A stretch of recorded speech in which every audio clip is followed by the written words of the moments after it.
Vous aimez la meringue? Vous l'aimez craquante? Cool.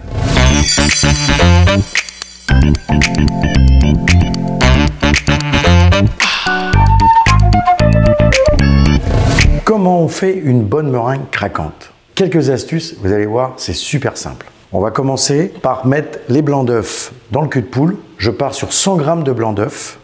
La petite astuce, c'est que je vais les faire tiédir avec mon sucre, avec la moitié du sucre. Alors la meringue, c'est vrai que c'est très sucré. Là, on va faire des petites meringues, vous allez voir, pour accompagner un dessert. Ça ne veut pas dire manger une grosse meringue, hein. Là, on va faire petit dessert. Je mets la moitié de sucre dans mes blancs, c'est-à-dire 200 g de sucre. Je vais mettre 100 g de sucre dans mes 100 g de blanc.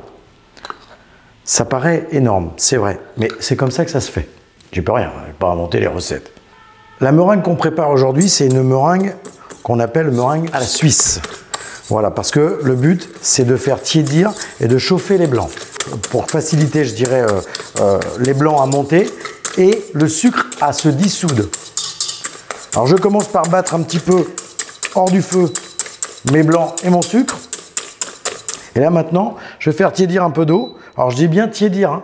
C'est juste pour dissoudre le sucre, hein. On ne cuit pas les blancs. On y va, c'est parti. Voilà, juste pour faciliter un petit peu les blancs à monter et le sucre à fondre. Dans une vraie meringue à la suisse, toute la recette se passe sur le feu. Nous, on va tricher un peu. Parce que j'ai pas trop de force ce matin, alors on va les finir au batteur. Voilà. Ça tiédit, on voit bien, ça monte gentiment.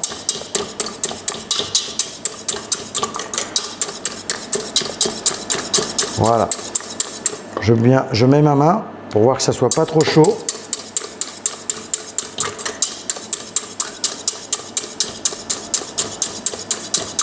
Voilà, maintenant je vais finir la préparation au batteur. Allez, c'est parti, on va monter ça. J'éteins mon induction. C'est toujours plus facile quand c'est face à soi, mais comme il faut que je sois face à vous, c'est un peu compliqué à monter. Tac, je monte et je vais donc mettre mon batteur en route.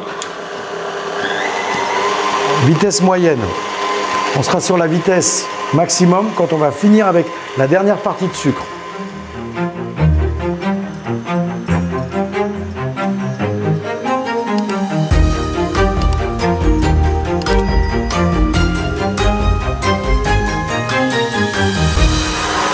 Ça fait 6 minutes à peu près que j'ai battu mes blancs. Ils sont quasiment prêts là. Ils ont monté. Il commence à être onctueux, on voit les traces du fouet dans les blancs. Donc là maintenant, je vais ajouter le reste de mon sucre glace. Je vais baisser un peu pour éviter de m'asperger de sucre glace. C'est sympa, mais la neige, je la préfère en hiver. Voilà, j'ajoute bien mon sucre glace. Alors on va me dire, ouais, c'est très sucré. Après, c'est compliqué de faire la meringue avec moins de sucre. J'ai essayé et elle ne sèche pas. Donc c'est vrai que pour avoir une meringue bien sec, bah, il faut cette dose de sucre. J'accélère gentiment. Voilà. Et là, on va aller jusqu'au maximum de la machine. Parce que là, on va serrer les blancs. C'est ce qu'on appelle serrer les blancs pour qu'ils soient bien fermes. Je bouge un peu la cuve de mon batteur parce qu'elle ne va pas jusqu'au bout. Voilà. Et là, je suis à fond. J'hésite pas. Hein. Je serre. J'ai bien laissé encore 6 bonnes minutes à tourner. Et là, ça y est, mes blancs sont bien montés. N'hésitez pas. Hein. La plupart du temps, on arrête trop vite les blancs de monter quand on a mis le sucre. Laissez tourner. Quoi qu'il arrive, il n'arrivera rien de grave aux blancs. Ils ne vont faire que durcir en tournant. Là, vous voyez, donc ça fait le bec, comme on l'appelle. Hein. La meringue, elle tient bien, elle fait le bec. Quand elle est comme ça, elle est prête à plaquer. Pour le petit plus, je vais y mettre un petit zeste de citron. Parce que c'est le zeste qui compte. Je vais prendre une petite microplane, une râpe, ce que vous avez sous la main. Je vais en mettre une demi à peu près. Je prends un citron de préférence sans traitement, bio, c'est bien. Voilà.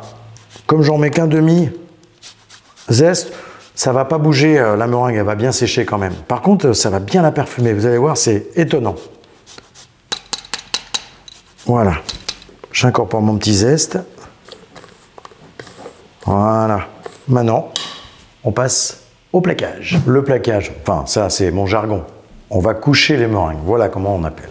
On couche, c'est-à-dire qu'on va prendre la meringue, on va la mettre dans une poche à douille, avec une petite douille cannelée pour faire sympa. On pourrait faire des grosses meringues, mais à la maison, dans nos fours, ça sèche un petit peu, c'est un petit peu compliqué. Je vais vous donner une petite astuce d'ailleurs, dans quelques minutes, pour les faire sécher à la maison, parce que la plupart du temps, on a des fours à air pulsé, mais qui n'ont pas d'évacuation d'air. Donc du coup, l'humidité reste dans le four. Là, on va avoir une petite astuce pour que l'humidité, justement, elle s'en aille du four. On va les coucher, ces petites meringues. Voilà. Vous pouvez très bien faire à la cuillère, si vous ne voulez pas vous ennuyer avec la poche à douille. Parce que des fois, la poche à douille, on ne la maîtrise pas forcément. Prenez une cuillère et vous faites des petites quenelles de meringue. Voilà. Alors c'est très sucré, mais la meringue en règle générale, on la fait pour accompagner le café ou alors dans un dessert peu sucré comme une salade de fruits. On arrive sur la fin, hop, je pousse les dernières et voilà. Alors comme je vous disais tout à l'heure, la petite astuce, four à air pulsé, 80 degrés.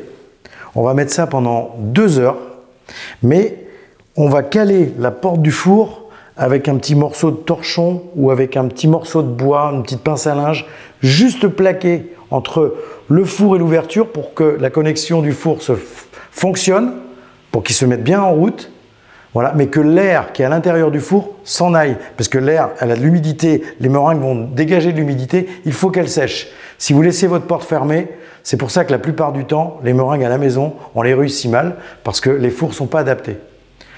Là, si vous faites cette technique-là, vous allez avoir des meringues super craquantes. Allez, je les enfourne 2 heures et je vous retrouve juste après.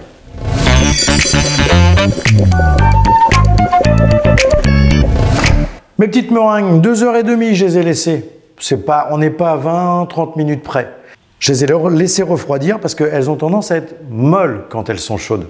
Laissez-les dehors, au bout de 2 heures, vous les laissez dehors, vous les attendez qu'elles refroidissent et là, elles vont devenir craquantes. Et là, vous prenez la meringue, j'ai même du mal, clac, et voilà.